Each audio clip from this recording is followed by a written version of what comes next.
যে দুনিয়ার থেকে যখন বিদায় নিতেছিলেন, হায় হায়, মালাকুল মউত যখন অনুমতি চাইতেছিলেন বুকে হাত রাখবো কি রাখবো না, তো বলছে অনুমতি দিব, আইনা আখি জিবরিল, আমার ভাই জিবরিল কোথায়?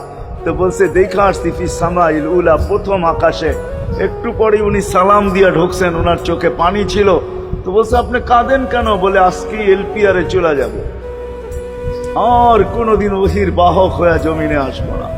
আপনার পরে কোনো নবী নাই, কোনো রসুল নাই, আমারও ওহির কাজ শেষ। ওহির সুবাদে কখনো কখনো নৈকট্যময় জায়গায় চলে যেতাম, আজ থেকে আর যাওয়া হবে না। আমার চোখে পানি। দীর্ঘ ১.৫ লক্ষ নবী, ৩১৩ জন রসুলের কাছে আমি নিয়ে আসছি। আজকে শেষ দিন, এই জন্য চোখে পানি। তো উনি উল্টা প্রশ্ন করছেন, আপনার চোখে পানি কেন? জিবরিল মালাকুল মউত দাঁড়ায় আছে, অনুমতি চাইতেছে বুকে হাত দেওয়ার জন্য। এখনো এক প্রশ্ন বাকি। বলছে সেটা কি? বলে ফামান লিবাদিলি উম্মতি। অথচ ৯ ঘরে চুলা জ্বালানোর মতো তেল ছিল না।